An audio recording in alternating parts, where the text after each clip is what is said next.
సంవత్సరాల తరబడి government job కోసం వేచి చూస్తున్నారా? కేవలం 8 నెలల్లో మీ కల నెరవేర్చుకోండి. వెంటనే కింది నంబర్స్‌కి కాల్ చేయండి. హలో నమస్తే welcome to Suman TV. War పట్ల మనము ఇందాక మన భారతదేశానికి జరిగే లాభ నష్టాల గురించి మాట్లాడుకున్నాము. ఈ వార్ వల్ల పాకిస్తాన్కి ఎలాంటి నష్టం ఉంటుంది అండ్ ఇది రియాక్ట్ అవ్వడం వల్ల వాళ్ళకి ఎలాంటి లైక్ వాళ్ళ రిసోర్సెస్ కానీ వాళ్ళకి ఆర్మ్ ఫోర్సెస్ కానీ లేదంటే వాళ్ళ ప్రాణ నష్టం కానీ ఎలాంటి పరిస్థితి వాళ్ళు ఎదుర్కోవాల్సి వస్తుంది అనే విషయంపై ఇప్పుడు మనము ఎక్స్ ఆర్మీ సోల్జర్ మధు గారితో ఈ విషయాలన్నీ కూడా మాట్లాడదాం. హలో అండి మధు గారు, నమస్తే. నమస్తే మేడం. యా, సో మన భారతదేశం పరిస్థితి ఎలా ఉండబోతోంది వార్ వల్ల అనేది మనం ఇందాక చర్చించుకున్నాం యాక్చువల్లీ. బట్ మెయిన్గా ఇప్పుడు మనం ఆపరేషన్ సింధూర్ రన్ చేసాం. వాళ్ళు చేసిన దాడి పట్ల మనం రియాక్ట్ అయ్యాము, మనం సింధూర్ ఆపరేషన్ రన్ చేసాం. వాళ్ళు ఉండలేక లైక్ ఆన్సర్ ఇవ్వాలి అని చెప్పేసి ఇన్స్టెంట్ అటాక్ వాళ్ళు కూడా మనకి సంధించడం జరిగింది. సో ఇలాంటి సమయంలో పాకిస్తాన్ ఎదుర్కోవాల్సిన నష్టాలు ఏంటంటారు అసలు? యాక్చువల్లీ ఇప్పుడు ప్రెసెంట్ సిచ్యువేషన్ వాళ్ళ పరిస్థితి ఏంటి? వాళ్ళ పరిస్థితి గురించి చెప్పాలంటే చాలా దారుణంగా ఉంది. గడిచిన 10 ఏళ్లలో వాళ్ళ ఆర్థికంగా చాలా నష్టపోయారు. రీసెంట్ టైమ్స్ లో ముఖ్యంగా ఈ 10 years నుంచి ఒక స్థిరమైన ప్రభుత్వం లేకపోవడం, గ్లోబలైజేషన్ని వాళ్ళు అందుకోలేకపోవడం. ఎలా ఉంటుందంటే అండి, నేను మీకు ఇందాక ఒక మాట చెప్పాను, ఏ దేశమైతే ఆర్థికంగా అభివృద్ధి చెందుతుందో ఆ దేశమే ఆయుధ సంపత్తిని సమకూర్చుకోగలుగుతుంది. కరెక్ట్. ఎక్స్ప్లోజివ్ ఏదైనా ఇట్స్ వెరీ హై కాస్ట్ అండి. అది సబ్జీ కాదు పోయి తెచ్చుకోవడానికి. ఎయిదర్ మీరు క్రియేట్ చేయాలి, మీరు టెక్నాలజీ ఉపయోగించి తక్కువ ప్రైస్ తోటి, are you have to import from the other country. So import అంటే తెలుసు ఎంత ఖర్చు అవుతుంది. అవును. సో ఈ 10 ఏళ్ల క్రితం ఏవైతే వాళ్ళు కొనుగోలు చేసి పెట్టుకున్నారో, ఎప్పుడైతే 99 వార్ తర్వాత వాళ్ళు ఏవైతే సమకూర్చుకున్నారో అవే ఉన్నాయి తప్ప రీసెంట్ టెక్నాలజీ వెపన్స్ వాళ్ళ దగ్గర ఏమీ లేవు. అంటే మనం వింటుంటాం కదా, వాళ్ళు they are experts in preparing their own weapons in their own places అని వింటూ ఉంటాం. సో దానివల్ల కూడా ఖర్చు ఏమైనా తగ్గించుకోవచ్చు? అదే, ఇప్పుడు వాళ్ళు ఖర్చు తగ్గించుకొని మన టార్గెట్ ని హిట్ చేసేంత పెద్ద వెపన్స్ వాళ్ళ దగ్గర ఏమీ లేవు. ఓకే. వాళ్ళు సమకూర్చుకున్నది వరకు బాగా సమకూర్చుకున్నారు అప్పటి వరకు, ఆ తర్వాత వాళ్ళ దగ్గర లేవు. ఇప్పుడు అవి ఖతమైపోతే వాళ్ళకి బ్యాకప్ లేదు. 2, నష్టం అని మీరు అంటున్నారు కదా, అసలు ఆల్రెడీ వాళ్ళు ఆర్థికంగా నష్టపోయారు. రాజకీయపరమైన ఒక పెద్ద నష్టాన్ని వాళ్ళు చవి చూస్తున్నారు. That is called Balochistan movement. Okay. అదేంటి అంటే, బలూచిస్తాన్ అనే ఒక ప్రావిన్స్ ఇరాక్కి, ఇటు పక్క ఆఫ్ఘనిస్తాన్కి బార్డర్లో ఉండేటువంటి ఒక రాష్ట్రం. ఓకేనా? సుమారు ఒక 40% భూభాగం అంతా కూడా, పాకిస్తాన్లో ఉండే 40% భూభాగం అంతా కూడా బలూచిస్తాన్ ప్రావిన్స్లో ఉంటుంది. సో అక్కడ ఉన్నటువంటి ఒక ప్రత్యేకమైన బలూచి జాతి ప్రజలు మాకు సొంత దేశం కావాలి అని 1917 నుంచి వాళ్ళు పోరాటం చేస్తున్నారు. ఎప్పుడైతే రాజకీయ అస్థిరత్వం మరియు ఆర్థిక పరమైనటువంటి ఇబ్బంది కలిగిందో పాకిస్తాన్కి, వీళ్ళు రైజ్ అవ్వడం మొదలుపెట్టారు. వీళ్ళు యాక్టివేట్ అయ్యారు, చాలా యాక్టివేట్ అయ్యారు. రీసెంట్గా మార్చ్ 2025 ఈ సంవత్సరం మార్చ్లో ఒక ట్రైన్ హైజాక్ చేశారు. అరౌండ్ 400 to 500 passengers ఉన్నటువంటి ఒక ట్రైన్ ని హైజాక్ చేయడం జరిగింది కెట్వా నగరం నుంచి. సో అంటే చూడండి వాళ్ళు ఎంత బలంగా తయారవుతున్నారు. అండ్ ఆఫ్ఘనిస్తాన్ రీసెంట్ కాలంలో పాకిస్తాన్కి యాంటీ అయింది అండ్ బలూచిస్తాన్కి బలమైంది. ఇవన్నీ కూడా వాళ్ళకు ఇప్పుడు బలూచిస్తాన్ మూవ్మెంట్ అనేది కొరకరానికి కొయ్యైపోయింది వాళ్ళకి. మనందరికీ కామన్ గా మాకు తెలిసింది ఏంటి, ఆఫ్ఘనిస్తాన్ పాకిస్తాన్ ఫ్రెండ్లీ అని. బట్ పాకిస్తాన్ ఫ్రెండ్లీలో కూడా ఇది ఒకటి ఉందంటారు. ఎగ్జాక్ట్లీ. సో ఇదంతా ఎట్లుంటదంటే, మనం ఇప్పుడు ఇది వాడు ఎన్ని రకాలుగా నష్టపోతున్నాడు అంటే, ఒక పక్క ఆర్థికపరమైన నష్టం, రాజకీయపరమైన నష్టం. కొన్ని రోజులకు బలూచిస్తాన్ మూవ్మెంట్ బలపడి, నిన్నటి న్యూస్, ఒక 20 మందికి పైగా పాకిస్తాన్ సైనికుల్ని చంపి కెట్వా నగరంలో ఉన్నటువంటి పాకిస్తాన్ మిలిటరీ బేస్లని ధ్వంసం చేసి ఆ కెట్వా నగరాన్ని వాళ్ళు స్వాధీనం చేసుకున్నారు. It is a heart of the Balochistan. మన హైదరాబాద్ లాగా. ఓకే. ఇది BLA, Balochistan liberation army. Okay. ఇంకేంటి, స్టార్ట్ అయిపోయింది కదా. ఇప్పుడు ఈ టైంలో ఇటు ఇండియాని ఫేస్ చేయాలన్నా, అటు బలూచిస్తాన్ టీంని ఫేస్ చేయాలన్నా, ఇదంతా పాకిస్తాన్కి ఒక హెడేక్. చాలా తీవ్రంగా నష్టపోతారు వాళ్ళు. సో ఇప్పుడు పాకిస్తాన్ కి యాక్చువల్లీ బయట దేశాల నుంచి ఎక్కడి నుంచో థ్రెట్ లేదంటారు. ఇంటర్నల్ గా వాళ్ళ ప్రదేశంలోనే వాళ్ళకి థ్రెట్ ఉందంటారు. యాక్చువల్లీ వాళ్లకు ఆల్రెడీ అదొక పెద్ద థ్రెట్. ఫార్చునేట్ ఏంటంటే we are not helping the BLA. ఎందుకంటే Hmm. ప్రపంచ దేశాలన్నీ కూడా బిఎల్ఏని ఒక టెర్రరిస్ట్ ఆర్గనైజేషన్ గా గుర్తించాయి. ఓకే. మరి మన దేశం కూడా ఆ మాటకు కట్టుబడి ఉండాలిగా. Hmm. We never support any terrorist group. Terrorist groups, yes. You know that already. Exactly. And people know that. So, Balochistan వాళ్ళ వాదన సరైందా కాదా అనేది పక్కన పెడితే మనం ఎప్పుడు కూడా వాళ్ళకి సపోర్ట్ చేయలేదు. అండ్ ఐ థింక్ 2016-17 ఒక టైంలో వాళ్ళు మోడీని స్పెషల్గా అడగడం జరిగింది. లైక్ ఆ స్టేట్మెంట్స్ ద్వారా మీ హెల్ప్ కావాలి మాకు, బలూచిస్తాన్ని మేము కంట్రీగా మార్చడానికి. మనకి ఎంతసేపు అనేది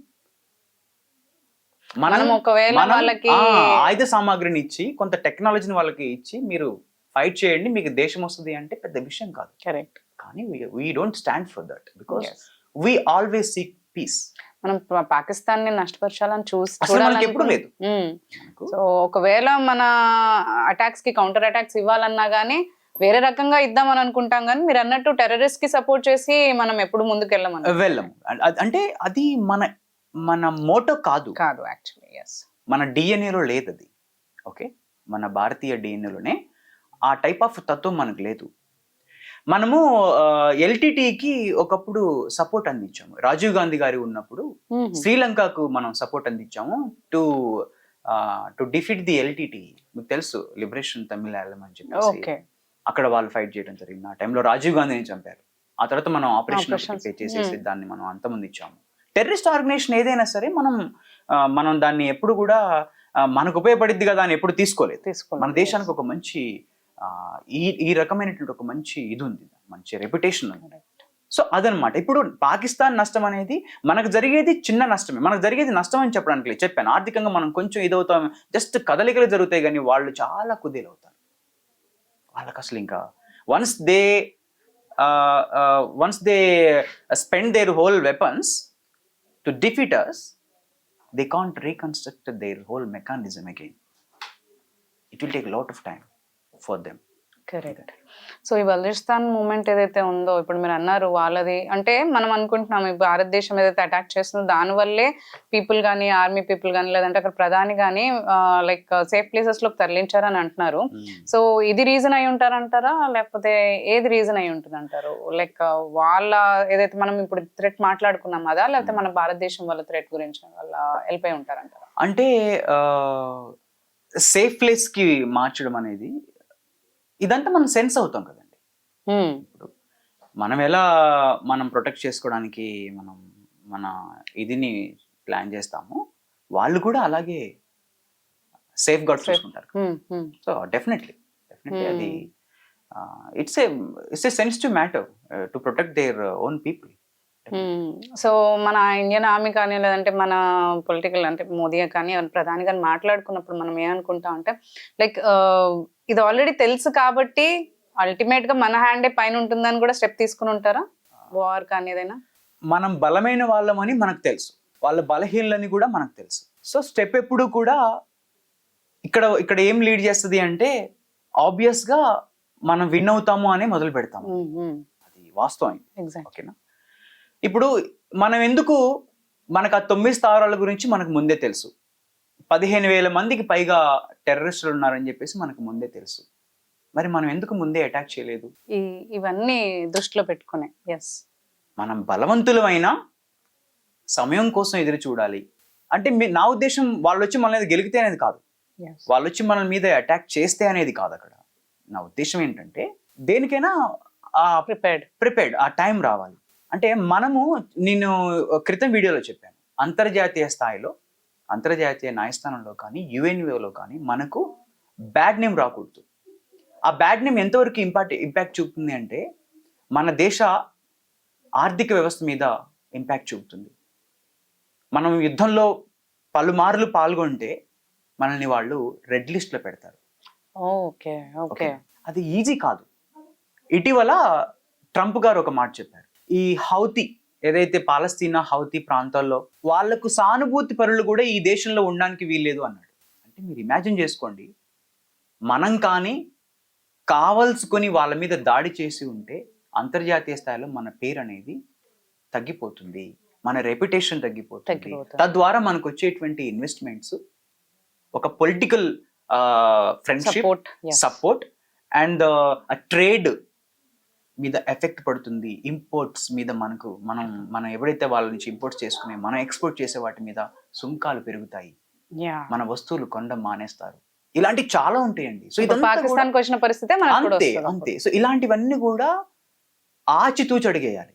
కరెక్ట్. మోడీ గారు ప్రధాని అయిన తర్వాత కొన్ని మంచి పనుల్లో చేసినది ఏంటి అంటే, అంతర్జాతీయ స్థాయిలో వ్యాపార సంబంధాలు పెట్టుకొని ఒక మంచి అట్మాస్ఫియర్ ని కూడగట్టుకోవడం. అందరితో ఫ్రెండ్లీ మేనర్ గానే ఉండాలని అనుకోవడం. యాక్చువల్లీ ఫస్ట్ నుంచి, ఇప్పుడనే కదా, ఇనిషియల్ స్టేజ్ నుంచి కూడా పాకిస్తాన్ తో కూడా మనం ఎప్పుడు ఫ్రెండ్లీగా ఉందామని అనుకుంటాం. But they revolt every time. అంతే. వాళ్ళు టెర్రరిజాన్ని పెంచి పోషించి, వాళ్ళ ఎయిమ్ ఒకటే అండి. మనం ఏమనుకుంటామంటే ఇంకా కాశ్మీర్ వాళ్ళ ఏమనుకుంటాము. ఇప్పటికిప్పుడు తీసిపోయి కాశ్మీర్ ని మొత్తం పాకిస్తాన్ లో కలిపిన టెర్రరిజం ఆగదు. కరెక్ట్. వాళ్ళ ఎయిమ్ ఏంటంటే జిహాద్. వాళ్ళ ఎయిమ్. కరెక్ట్. ఓకే. హిందూ మతం వాళ్ళ వ్యతిరేకం. కరెక్ట్. ఇదొక రిలీజియస్ వార్ అండి. దీని ఏదో మనం ఏదో ఆస్పెక్ట్ లో చూస్తాము, ఒక రిలీజియస్ ఎమోషన్ వెనకాల ఉన్నటువంటి నిజం చెప్పాలంటే అది అత్యంత దారుణమైంది. సో అది అది అది ఉండకూడదు. అది ఏంటంటే అది ఎలా రూపుమాపుతుంది? దానికి ఒక మంచి ఎడ్యుకేషన్ కావాలి. కరెక్ట్. దానికి ఒక ఎడ్యుకేషన్ రిసోర్స్ ఉండాలి. ఎడ్యుకేషన్ ద్వారా ఉపాధి ఉండాలి. ఉపాధి ద్వారా ఆర్థికంగా స్థిరత్వం రావాలి. ఆర్థికంగా స్థిరత్వం వచ్చినప్పుడు మనిషి ప్రపంచంలో జరిగేటువంటి విషయాల మీద అవగాహన, వాటిని అందుకోగలుగుతాడు. అందుకే ఎడ్యుకేట్ దెమ్ అనేది ఒక policy is very important. And we have done in Kashmir also. కొంతవరకు మనం చేయగలిగాము, ఇంకా చెయ్యాలి. నేను కాశ్మీర్లో పనిచేసినప్పుడు నేను అక్కడ సుమారు 4 సంవత్సరాలు నేను రాష్ట్రీయ రైఫిల్స్ లో పనిచేశాను. Complete anti terrorist area, anti terrorist squad లో పనిచేశాను. అప్పుడు అక్కడ స్థానిక పిల్లలకి స్కూలింగ్ ప్రాపర్ గా లేదు. ఉన్న స్కూలింగ్ ఉర్దూలో ఉంటుంది, అది కూడా మదర్సాల్లో ఉంటుంది. మదర్సాలు టెక్నాలజీ టీచ్ చేయగలండి. మదర్సాలో మత బోధన మాత్రమే ఉంటుంది తప్ప వాళ్ళకి పాపం టెక్నాలజీ ఎడ్యుకేషన్ అండ్ వాళ్ళు బయటికి వెళ్ళి ఉద్యోగం చేసే ఎడ్యుకేషన్ ఉండదు కదండి. సో ఇలాంటివి కొన్ని మతపరమైన ఎడ్యుకేషన్ వల్ల కూడా, అది హిందూ మతం కావచ్చు, క్రిస్టియన్ మతం కావచ్చు, మతపరమైన విద్య మీకు వాటిని ఏమంటారండి, ఆధ్యాత్మిక పనికి వస్తుంది. కూర్చొని తపస్సు చేసుకోవడం తప్ప తిండి పెట్టదు. కరెక్ట్. సో ఇదంతా కూడా రూట్ లెవెల్స్ లో నుంచి మనం దాన్ని చేయాలి. దీనిపైన ఫోకస్ చేయాలి. Government should focus on this. But rather than spending money to drop the bombs, we have to spend lot of money to educate our children for upcoming. ఇప్పుడు మొదలు పెడితే 30 సంవత్సరాలకు అది ఆ రిజల్ట్ వస్తుంది. 30 సంవత్సరాల క్రితం మన పాలనా అధికారులు, ఎవరైతే మన రాజకీయ నాయకులు ఆ కఠినమైన నిర్ణయం తీసుకొని ఎడ్యుకేషన్ చేసి ఉంటే ఈ 30 ఏళ్ళలో ఇన్ని మరణకాండాలు జరిగేవి కాదు. దిస్ ఈస్ ఆల్ ఎడ్యుకేషన్ అండి. ఓకే. పాకిస్తాన్ వాళ్ళు కొట్టుకొని చావడానికి కారణం ఎడ్యుకేషన్ లేకపోవడమే. వాళ్ళు మనల్ని చంపడానికి కారణం కూడా ఎడ్యుకేషన్ లేకపోవడం. ఇదంతా వాళ్ళు ఒక అదిలో ఉంటారు, ఎమోషన్ లీడ్ చేస్తుంది. ఎడ్యుకేషన్ మీకు లేనప్పుడు, మీకు మానసిక పరిపక్వత లేనప్పుడు వాళ్ళని ప్రిపేర్ కూడా అదే చేస్తుంటారు చిన్నప్పటి నుంచి కూడా. కుల మతాలు లీడ్ చేస్తుంటాయి వాళ్ళని. So this is very important. So నష్టం ఉంది పాకిస్తాన్కి, భయంకరం నష్టం వాళ్ళు చవి చూస్తారు. ఫ్యూచర్లో కోలుకోలేని దెబ్బ తగులుతుంది. కరెక్ట్గా వారం రోజులు ఈ వారు ఇలాగే కొనసాగితే వాళ్ళకి చాలా పెద్ద భారీ నష్టంలో ఉంటారు పాకిస్తాన్. థ్యాంక్ యూ మధు గారు. Thanks for sharing the information. Thank you.